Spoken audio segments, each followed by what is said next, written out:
Hi, Bill. In case you were worried, Bill's been very good to me.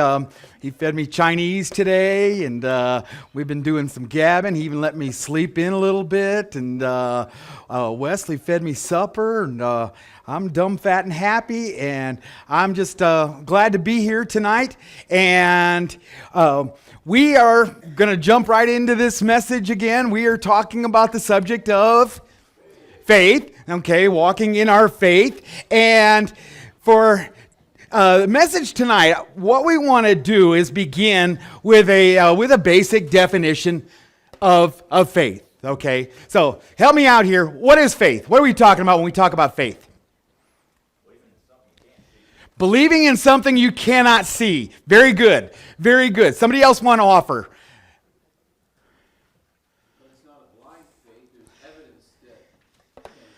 Okay, it is believing in something you can't see, but is based on evidence, okay? Based on evidence that produces assurance, okay? We'll go right along with that. So, anyone else want to offer some a piece to this? Say it again. Substance of things hoped for, the evidence of things not seen. So go right to the Bible. There we go. Travis. Okay, that through which we gain approval. It is by our faith, okay, that we are going to gain approval. Yeah, but we're trying to break down what exactly is faith. Okay, James.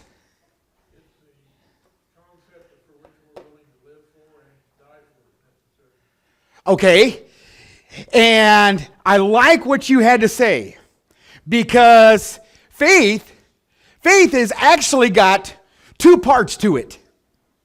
Okay, faith has got two sides, and I think James is hitting on the second half of faith. Faith is not one thing. It is not just simply believing in the existence of God. It is not just simply believing so strongly that you've got an assurance. It's not even just believing because you've got evidence. It's not even just believing because that you feel like you will gain approval so much. But it is more than that. There is another whole half of faith. Audrey? Okay, action. Action is a key word. But I believe that so many, how should I word this? So many people take action and they, let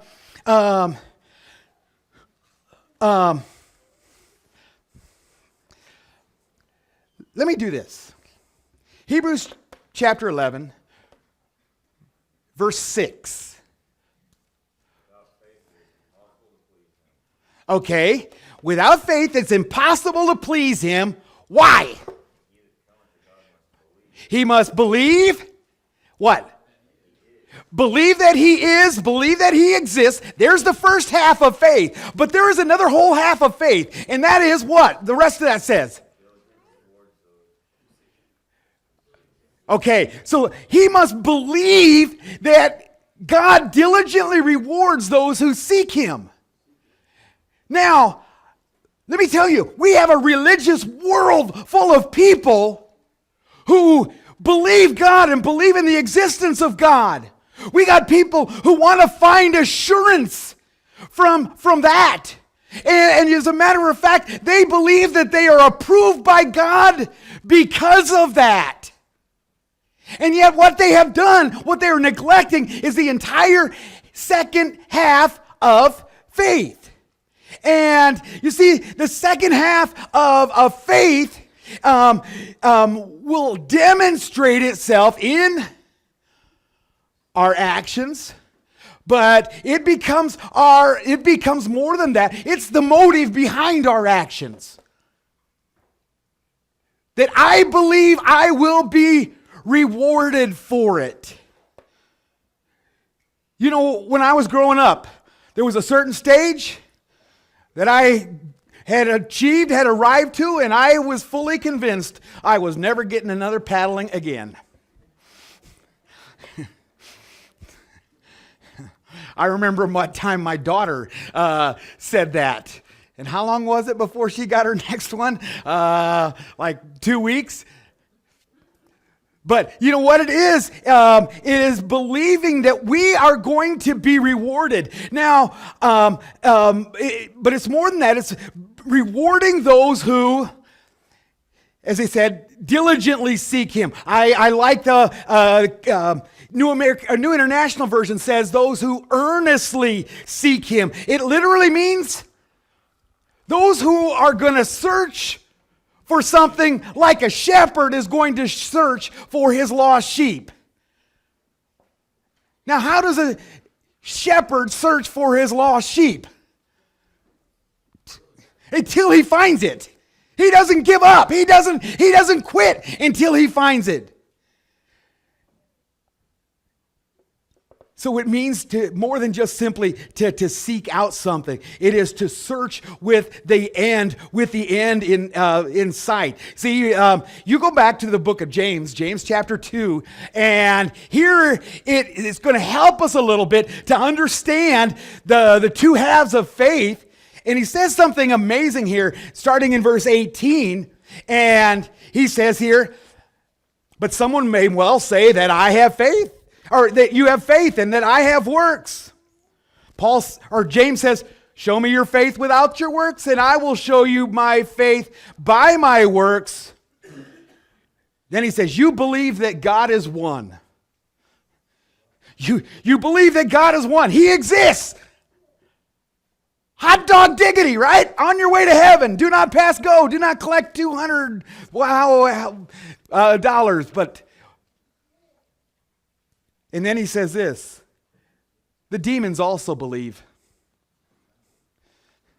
and shudder. And shudder. What is it that makes a difference between those who believe God is one? Oh, you do well. Good for you. But the other one who believes that they will be rewarded. Now, we talk exclusively about Hebrews chapter 11 as being the faith chapter, as those who believe. But you know what? I want to tell you, Hebrews chapter 11 is actually not about the first half of faith. It's about the second half of faith. Oh, those who believe, they will be rewarded. And see, why this is so important for us to understand is I see so many people and they believe in God, they grow up in the church and everything seems great, but then it's like no conscience at all, and they just want to go out and turn to the world. Why?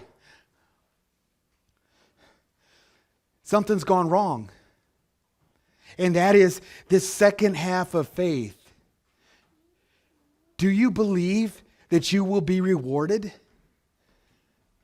Do you believe that God is a rewarder of us in our lives? That He is real and He notices. I want you to see this.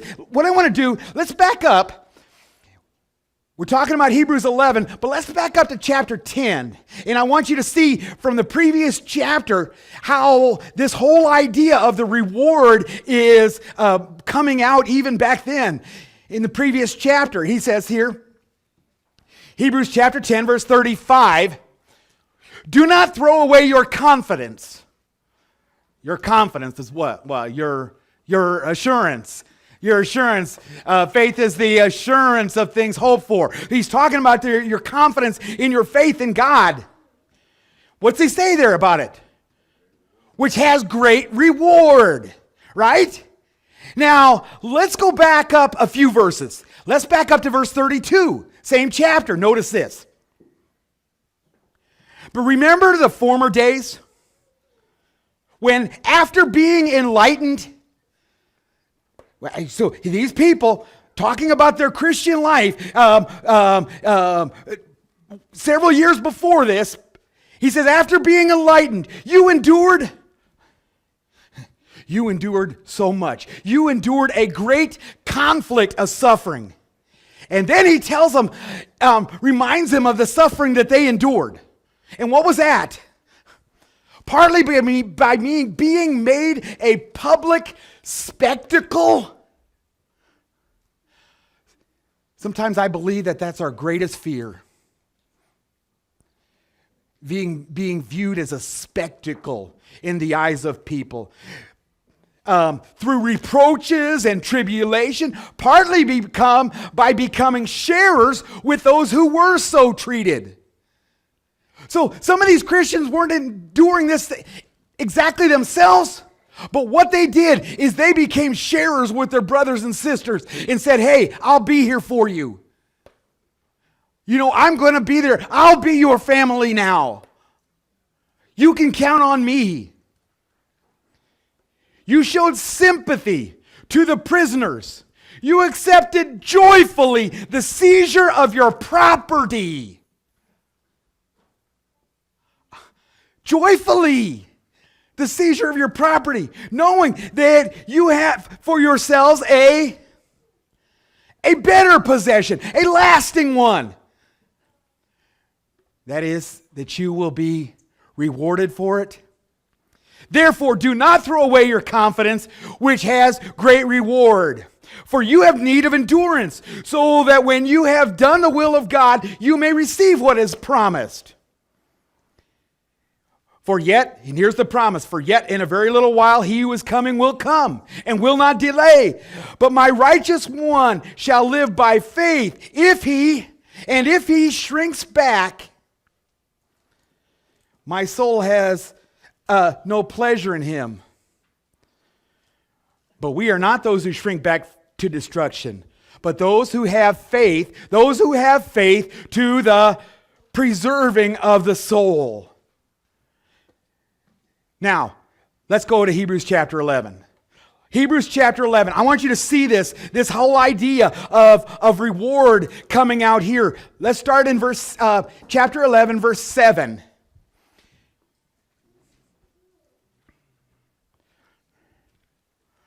Says, by faith Noah, being warned by God about things not yet seen, in reverence prepared an ark for the salvation of his household. And we're not talking about a little task here. How long did he spend doing this? And then he says, by which he condemned the world and became an heir of righteousness according to faith, which is according to faith. By faith, Abraham, when he was called, obeyed by going out to a place that he was to receive for an inheritance. And he went out not knowing where he was going. By faith, he lived as an alien in a land of promise, as in a foreign land, dwelling in tents with Isaac and Jacob, fellow heirs of the same promise. For he was what? Here's what was going on. It wasn't just that he believed God. It wasn't just that he believed God, that he was willing to obey God. He believed there would be reward. He was looking for a city which has foundations, whose architect and builder is God. Now, keep your finger here. Let's go back to the book of Genesis, chapter 15, where it talks about Abraham. And I want you to see a really neat verse here that is spoken concerning Abraham. And it's Genesis chapter 15, verse 1.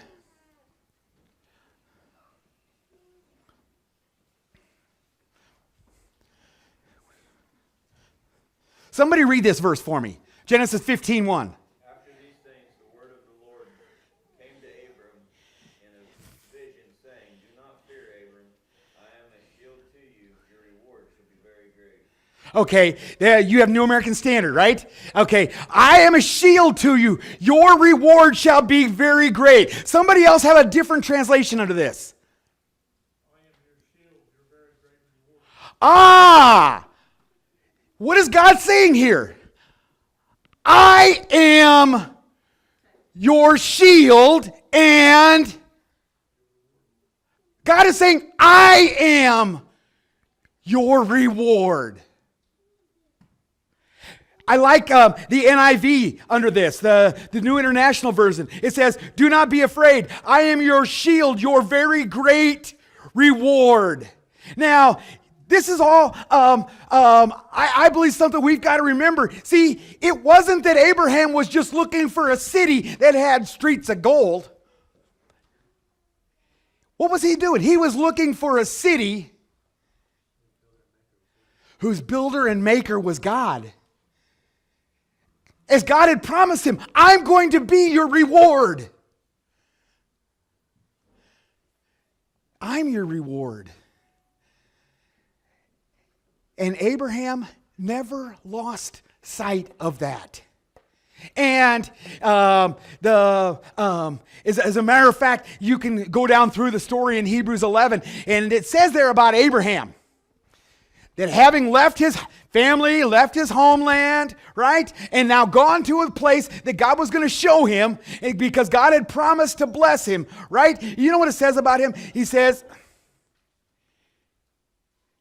if he had been thinking of that place that he came out of, he would have had opportunity to return. If he had been thinking about the way things used to be, about the fun he used to have, about the way things were back with the family, back there in the Ur of Chaldees. If he had been thinking of that place, there would have been opportunity to go back. But as it is, he desired a better country. He was looking forward. And verse 6, Hebrews 11:16. But as it is, they desire a better country, a heavenly one. Therefore, God is not ashamed to be called their God, for he has prepared a city for them. Now, you read here about these rewards. Look at Moses going through the book of Hebrews. Let's look at this other example. Chapter 11, verse 24. By faith, when he had grown up, refused to be called the son of Pharaoh's daughter, the son of the king, as in the prince of Egypt. He refused to be called that, choosing rather to endure what? Ill treatment with the people of God than to enjoy the passing pleasures of sin, considering the reproach of Christ greater riches than the treasures of Egypt. For what? What's it say about him? He was looking for the reward. Does that describe us? Or have we perhaps lost sight of that?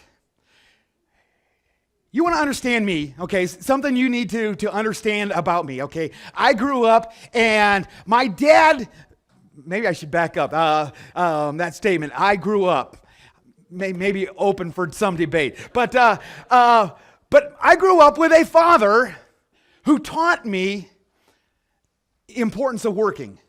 And my dad had a very, very great work ethic.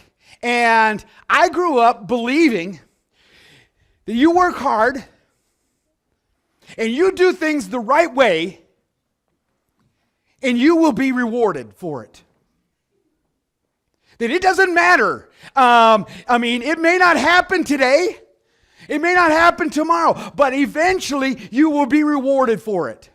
When no one is looking, if you are doing things the right way, making sure the little things are done, making sure that even though nobody else notices, there's a proper way to be things to be done, and there's no shortcuts in your mind. There's no shortcuts in my mind. You do things the right way. And I work on a job where we're literally, there is no boss that oversees what I'm doing that is going to come into my store and say, hey, what's going on here? My boss may never even show up in my stores, but once a month. And when he's there, trust me, he doesn't notice what's going on. I hope he's not listening to this right now.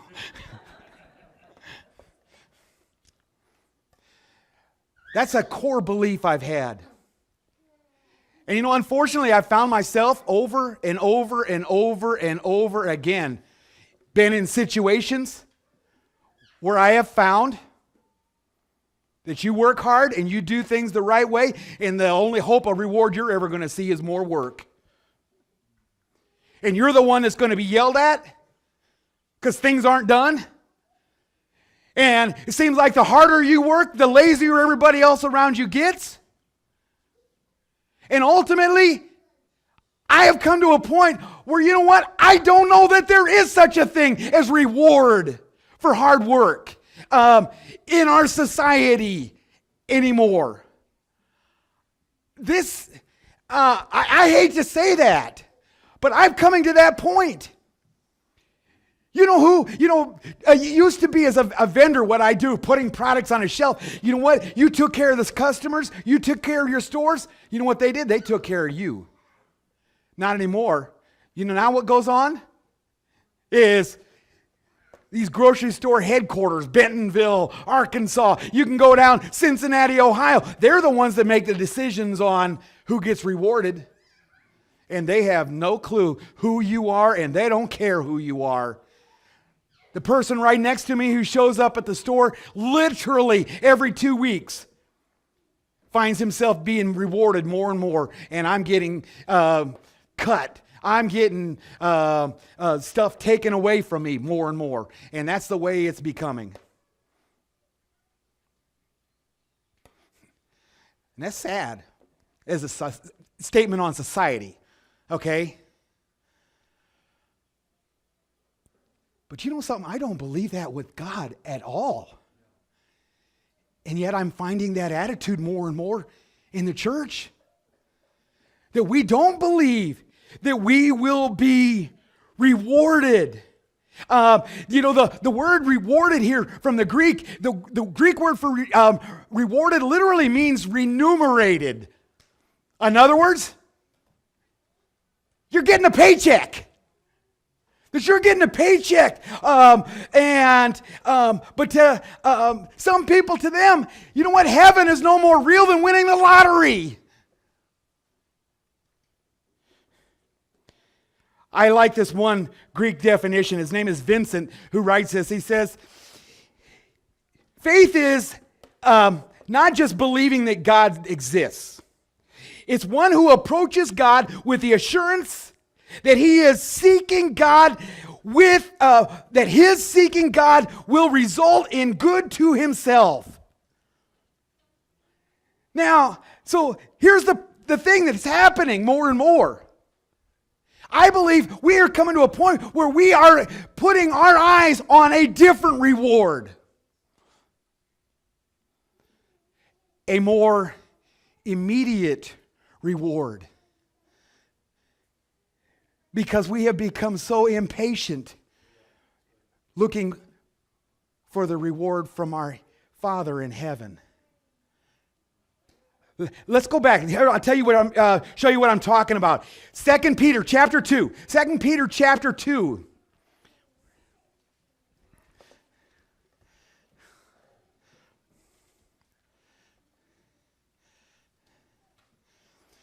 Now, here we're going to learn about a guy whose name was Balaam. And you know what? As kids, we growing up, we hear stories. We hear Bible stories back in Bible school about this great man, Balaam, right? And Balaam was a cool guy. What happened to Balaam? Anybody remember what happened to Balaam? Yeah, his donkey kind of interrupted him on the journey. But here was Balaam and did what was good for God. But do you realize when the nation of Israel got into the promised land, one of the first things they did was to go kill Balaam? You want to know why? There's a rest to the story concerning good old Balaam good old Balaam who wanted to please God. And remember he said to the king, it doesn't matter how much money you pay me. I can't curse these Israelites unless God has told me I can. 3 times the king is promising him all of these riches. Right? He says, well, I'll go prophesy, but I'm only going to tell me, I'm only going to prophesy what God says. And then the story's over. But let me tell you the rest of the story. 2 Peter 2:15. He says here, forsaking the right way, they have gone astray and followed the way of Balaam. Balaam. These people who've gone astray from God. The son of Beor, who, what's it say about him? Loved the wages of unrighteousness. But he received a rebuke for his own transgression, and then it goes on. Now let me tell you the rest of the story. You see, the king, Balak, was trying to bring curses on the nation of Israel and was asking Balaam as the prophet to curse them as a people. Didn't happen. Because God said, no, you can't. You can't curse them. They're my people. But so then it was over. Somebody had an idea. It was Balaam. He says, I know how we can get these people cursed from their God. He says, here's what we do. We'll go take the girls. We'll go grab the Moabite women. And what we'll do is send these Moabite women down into the camp of the Israelites. And then through their sexual immorality and their, leading them into idolatry, that they will become cursed of God by their action. And you know what? The Bible doesn't tell us, but I believe Balaam received a huge payday for that. God said he couldn't curse them, but Balaam found another way to get them cursed. And it says here, he loved the wages of unrighteousness. Now, we read verse 15. Let's back up to verse 12 of this chapter. It says, but these people, notice how it describes them, like unreasoning animals,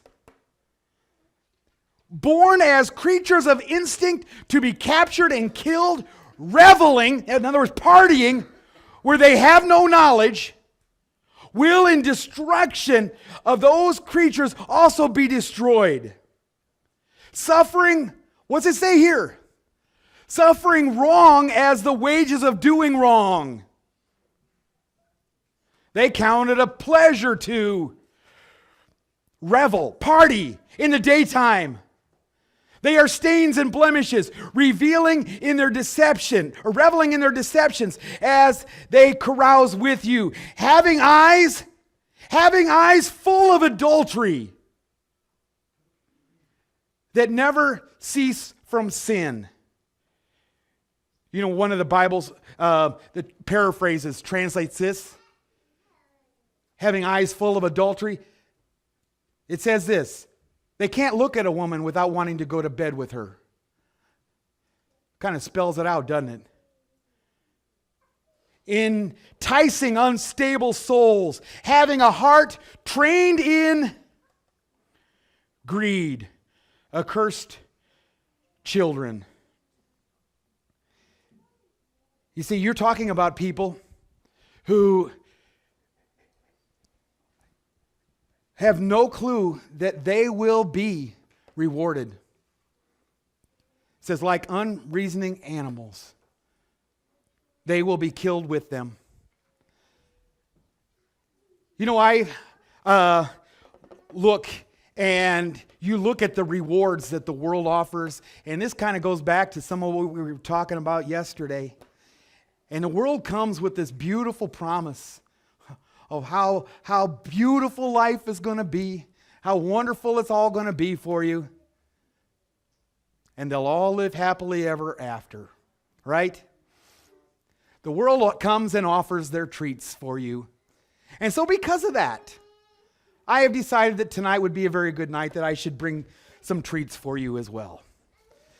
So, by the way, I need a volunteer. I need somebody, not just a volunteer, I need somebody who is courageous. I need somebody who is fearless.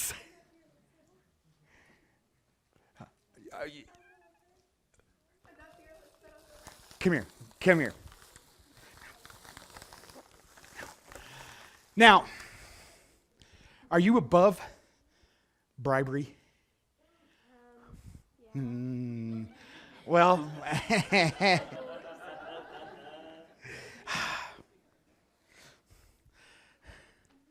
$20.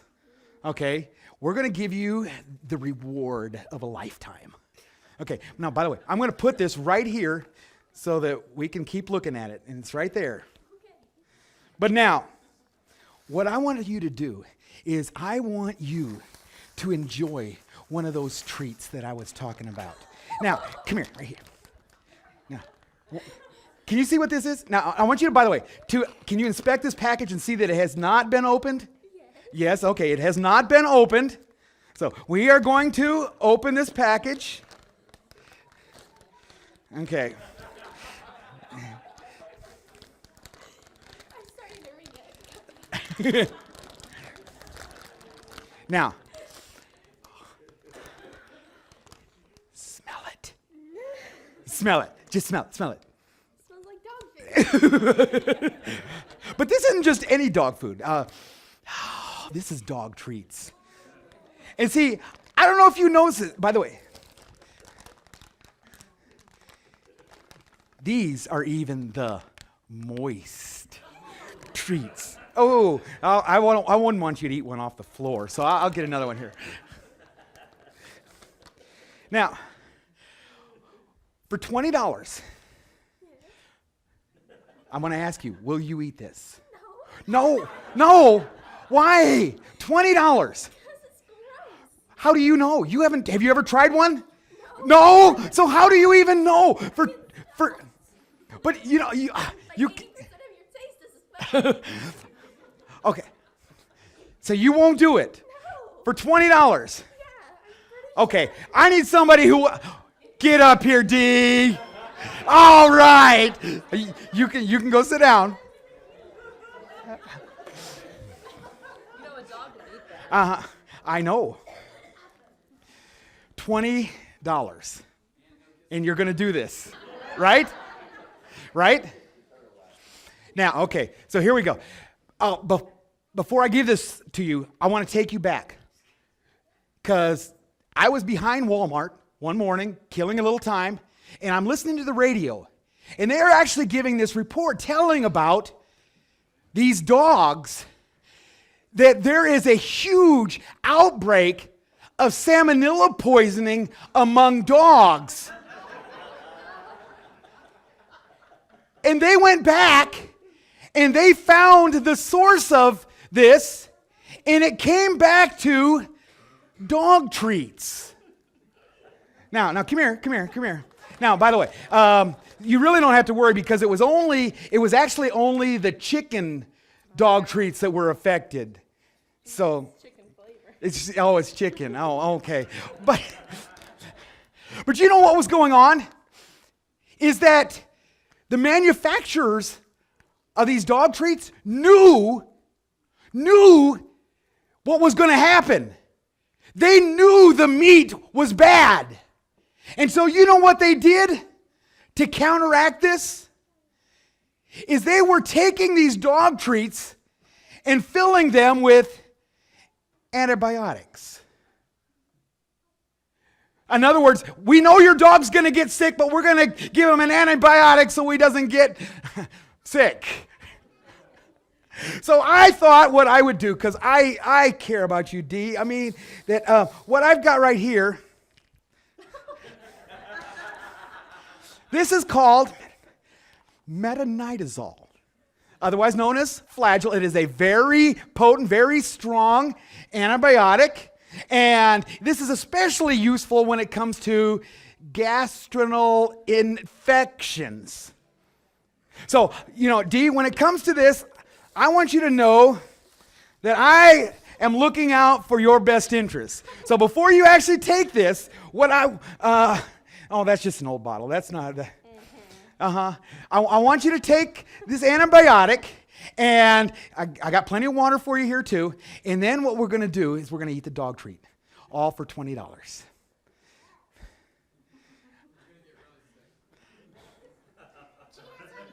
Are you going to do this? I will do it. You are going to do this. Is that going to kill me? Is that right there? I'm not worried about No, that. this is not going to kill you, but this would. I trust you. You do? Okay, here you go.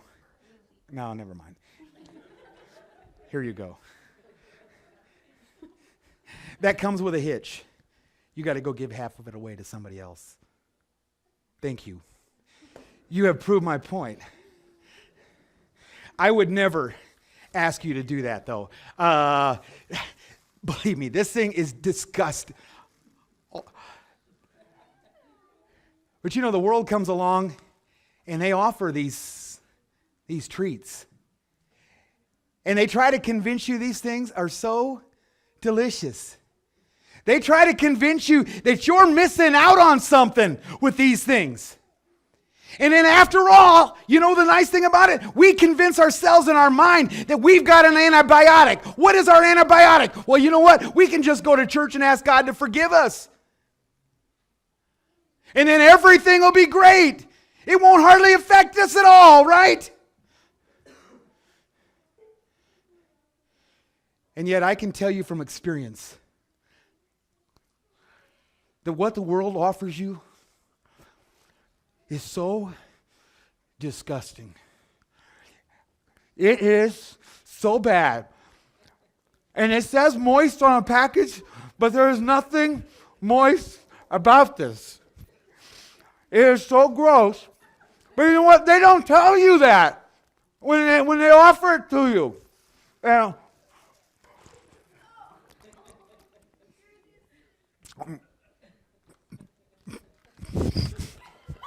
Come on.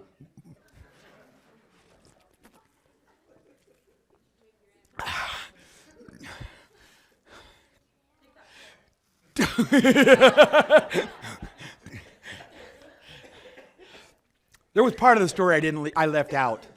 It was dog treats from China. And every package up and down Walmart's shelf you will find says made in America because of that very thing. Now, so I'm safe. Probably.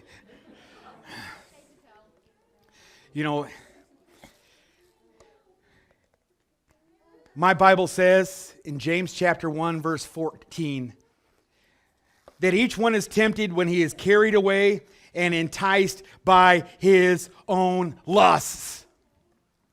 His own lusts. What happens is, because lust comes, somehow we convince ourselves that what they have to offer is so much better, right?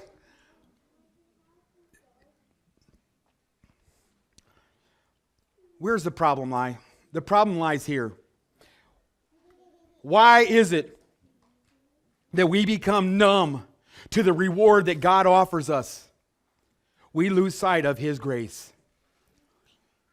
We lose sight of His grace that comes in our life and can forgive us and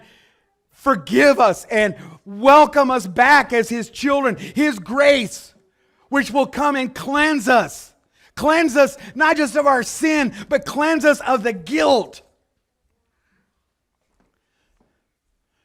I got a question for you. How many of you have fallen into a trap of sin? Yeah. How many of you have fallen into a trap of sin more than once? How many of you have fallen into the trap of sin again and again and again and again and again? And we know The Bible says that we are to be overcomers, but you look in the mirror and you know you are a failure. So you say, what is the point?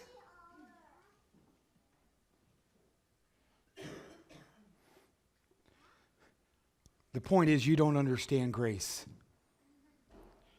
Look at Ephesians. Ephesians chapter 2, starting in verse 1. Look at book of Ephesians chapter 2 and verse 1. This says, you were dead. You were dead in your trespasses and sins, in which you formerly walked according to the prince of the power of the air. Who's that? Satan. According to the spirit that is now working in the sons of disobedience. Who's that? Satan. What do you mean? Satan is working in the sons of disobedience? That's what God said. That's what God says. Those people who are there telling you, hey, let's just go have a great time. Verse 3, among them we too all formerly lived in the lust of our flesh, indulging in the desires of the flesh and mind, and were by nature children of wrath, even as the rest. And you know what? If I'd have been writing the Bible, I'd say that's why you all deserve to go to hell. But you can be thankful that I wasn't the one who wrote the book. God did. God says, but God being rich in mercy, because of his great love with which he loved us, even when we were dead in our transgressions, he's made us alive together with Christ. By grace you have been saved.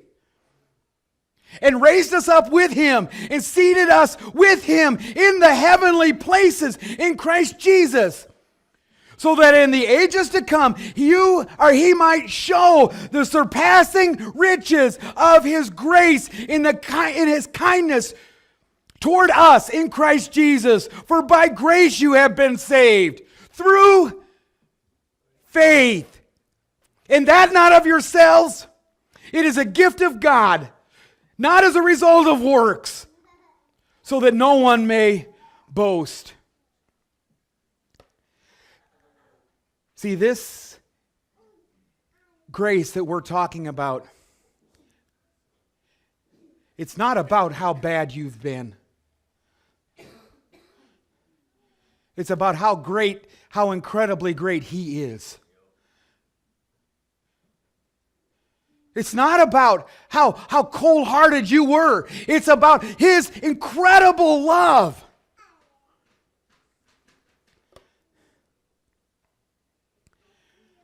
You know,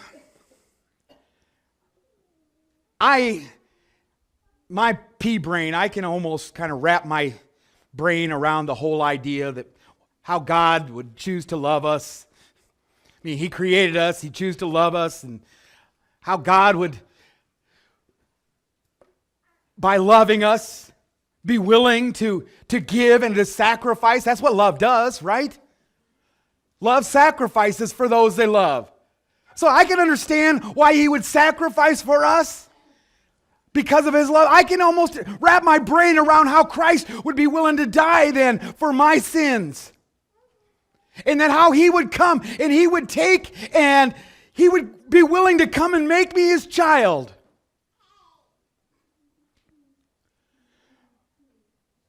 But here's what I can't wrap my brain around. And it's because of just how incredible God's love is, and I'll never really be able to understand it. That after God has done all of that, and yet I continue to go right back into sin, and I willingly and knowingly choose to go right back into what I know is wrong, that even after all of that, that God would still ever want me back. Because I know if I were God, I would say, forget you. I did all of this, and yet you spit in my face? Yeah. See, that's how amazing His grace is. And you go back into chapter 1 of Ephesians, and it says about this grace, that this grace He has lavished on us. What do you think of when you think of that word? Lavished. Oh, I'm thinking about caramel syrup on my ice cream. We all have the picture in our mind. But you know what? His grace was lavished on us. In other words, He didn't say, okay, well, here's what you need, but you know what? You better make the most of it because you're not getting any more. It doesn't work that way. And so it's up to us now, understanding what He has done for us, understanding His grace, to realize now we've got a part. We've got a role. Will you accept that grace? There's a story. It's actually a true story. Guy who's a preacher in Ohio, and in his congregation, one of the members of his church was a heart surgeon. And as a preacher, he was so curious, so just enthralled at the thought of heart surgery, that he went to this doctor in his church and asked him about being able to come and witness a heart surgery. You know what? After I had my hip replaced, I went to my doctor and got permission. He let me come in and witness a hip replacement surgery. It was so cool. I am literally, the table's right there, the body's right there, and I'm this far away, and I'm watching, and all I'm thinking is, no wonder it hurts so bad. But anyway, so here he is. He gets permission, and he's in there and watches this doctor as they begin. And the patient's name was Mrs. Johnson, and they ended up cutting through the rib cage and having to separate. And then they actually have to work on the heart to repair the damage. Had to lift the heart out of the body, and so here is just watching the skill of this doctor as he begins to work and to repair these valves on this heart. He says was so amazing. And he finished the surgery, and before they could actually close her back up, the first thing they needed to do was to restart the heart. And so they have their procedures through shock and through other things. And what they try to do, they get the heart beating again before they close up and finish the surgery. But this doctor tried everything that he knew, and his heart would not start beating again. And he was dumbfounded. Well, then this doctor did something that was so unconventional. Nothing he had ever studied about in school, nothing he'd ever heard about being done before. He got down on his knees right near the head of this patient and said, "Mrs. Johnson, this is your doctor." He said, "Your surgery is done. We have repaired the damage in your heart." He said, "Your heart is perfectly fine. Mrs. Johnson, I need you to do me a favor. Mrs. Johnson, I need you to tell your heart to beat again." And right then, that heart started beating. And you know, that story to me is a perfect picture about how Christ, in his grace, has come and taken our heart and has fixed it, has repaired the damage, can repair the damage of sin.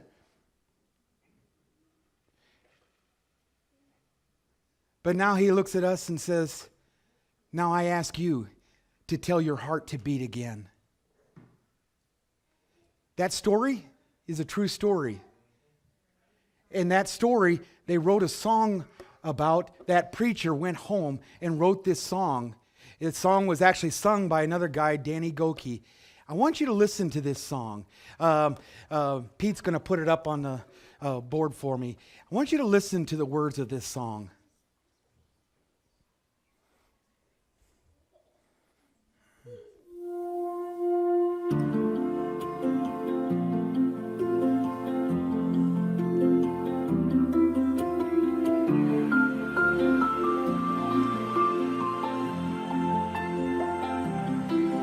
Shattered like you've never been before. The life you knew in 1,000 pieces on the floor. And words fall short in times like these, when this world drives you to your knees. You think you're never gonna get back to the you they used to be. Tell your heart to beat again. Close your eyes and breathe it in. Let the shadows fall away.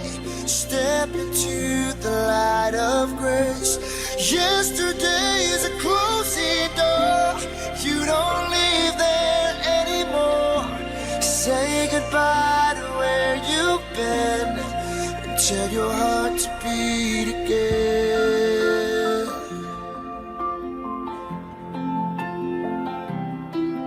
Beginning, just let that word wash over you. It's alright now.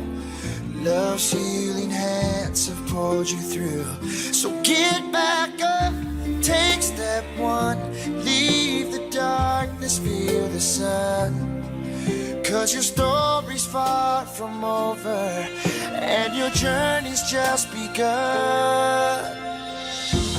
Tell your heart to beat again. Close your eyes and breathe it in. Let the shadows fall away. Step into the light of grace. Yesterday's a closing door. You don't live there anymore. Say goodbye to where you've been, and tell your heart to beat again. Let every heart break and every scar be a picture that reminds you who has carried you this far. 'Cause love sees farther than you ever could. In this moment, heaven's working everything for your good. Tell your heart to beat again. Close your eyes and breathe it in. Let the shadows fall away. Step into the light of grace. Yesterday's a closing door. You don't live there anymore. Say goodbye to where you've been, and tell your heart to beat again. Your heart to beat again. Beat again. The way the Bible words it is this: Oh, so tell awake, your O sleeper, and rise from the dead, beat and Christ will shine on you. You know, you are what's left. Let's come back. Do you believe? Do you believe enough that you believe that he is a rewarder of those who diligently seek him. So let's seek him. We're going to sing that same song we sang last night, your lavender books, number 63 in the book. And it says, I believe in Jesus. I believe he is the Son of God. Stand up with me and let's sing just that first verse again.